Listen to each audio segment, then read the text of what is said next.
Welcome, true crime enthusiasts, to another chilling episode of Dark Minds Unveiled. Today, we delve into the twisted tale of one of the most notorious figures in criminal history, Albert Fish. Buckle up for a roller coaster of horror as we explore his early life, delve into the darkness of his mind, and witness the shocking events that led to his capture. If you're fascinated by the macabre, make sure to subscribe and hit the notification bell, because this is a story you won't forget. Albert Fish was born on May 19, 1870, in Washington, D.C., to Randall Fish and his wife, Ellen. He was the youngest of 5 siblings and was raised in an atmosphere of religious extremism by his parents and siblings. His father, who was a deeply religious Calvinist and sober alcoholic, frequently beat Fish and his siblings while they were growing up, instilling in Fish a deep-seated fear of God's punishment. When Fish was 11, his father died, leaving Fish to care for his siblings, who he quickly did so with success. In his teens, Fish started to delve into the darker side of his religious views, exploring topics such as self-mutilation, masochism, and cannibalism. Around the same time, Fish began exhibiting strange sexual behaviors, including masochism and pedophilia. At the age of 17, Fish joined the United States Navy as a sailor, becoming a jovial and well-liked member of the crew. During his time in the Navy, Fish began to develop a fondness for sadomasochism, and he was released from the Navy after reportedly masturbating in front of a 12-year-old girl. After his time in the Navy, Fish went to work as a house painter and had a few unsuccessful marriages. In his mid-30s, Fish's interest in sadomasochism escalated, and in 1902, he had a daughter named Anna. Fish's behavior became even more bizarre and violent, and he eventually left his wife and daughter in 1914. Fish had a total of 6 children, but he never stayed with them for long. He had a long history of mental illness, which included delusions and paranoia. He was later diagnosed with schizophrenia and was known to believe he was possessed by the devil. Fish eventually became homeless and spent much of his time wandering the streets of New York City, where he committed a series of shocking murders.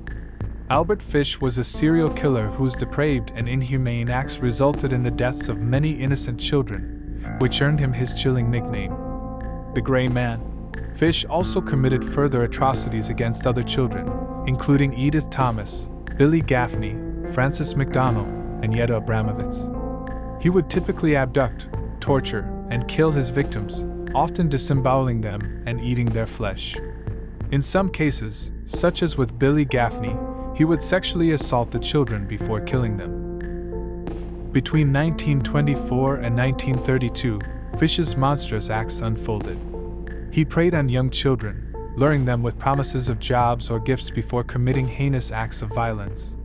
His crimes were beyond comprehension, and the depths of his cruelty knew no bounds. In 1924, Albert Fish shocked the world when he was convicted of the heinous murder of young 10-year-old New Yorker Grace Budd. The gruesome details of the case made headlines around the world and cemented Fish's place in the annals of history as one of the most depraved murderers of all time. Fish, often referred to as the Gray Man, or the Werewolf of Wysteria, was already a notorious serial killer who had brutally killed and dismembered several children and adults in the 1920s and 30s. But his abduction and murder of Grace Budd, which included cannibalism, sent shockwaves of fear through the city of New York. According to accounts, Fish received a letter from Grace Budd's mother, asking for help with her daughter's career prospects. Fish responded, pretending to be a successful businessman who wanted to meet with Grace in order to discuss a job. When he arrived at the Budd family's residence, Fish convinced young Grace to leave with him, supposedly to meet his niece. Fish then took the misguided girl to his house, where he bound and gagged her before strangling her to death with a rope. What followed was the stuff of nightmares. Fish reportedly cut the girl up into pieces, cooked her flesh, and ate her remains over the course of 9 days. In a twisted turn of fate, Fish's pursuit of deviance led him to boast about his crimes in a letter to Grace Budd's family. Unbeknownst to him, this letter became a key piece of evidence, ultimately leading to his capture in December 1934. At his trial, Fish was represented by a team of 4 lawyers, none of whom had any faith in their client's case. His defense sought to paint Fish as a kind but misguided old man who had been driven to insanity by his actions. This insanity plea was rejected, and the jury found Fish guilty of murder in the first degree. At his sentencing, Fish was ordered to death by an electric chair. Following his trial and sentencing, Fish spent 3.5 years in Sing Sing prison, awaiting his execution. During this period, Fish amused the prison personnel and visitors with his stories about cannibalism, tales that no one believed to be true. Fish also wrote hundreds of letters which he sent to various people, including his lawyer, state officials, and various newspapers. In these letters, Fish gave horrific details about his gruesome cannibalistic behaviors.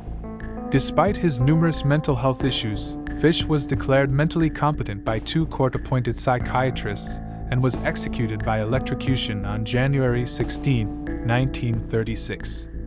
Upon his death, Fish was cremated, and his ashes were dispersed in the East River.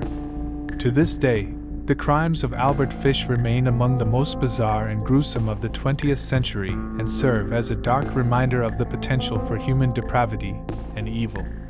As we conclude this dark chapter of Albert Fish's life, we can't help but be reminded of the chilling reality that evil can lurk behind even the most ordinary facades. If you found this journey into the abyss intriguing, don't forget to like, share, and subscribe for more spine-chilling tales. Until next time, stay curious and keep exploring the mysteries of the human psyche.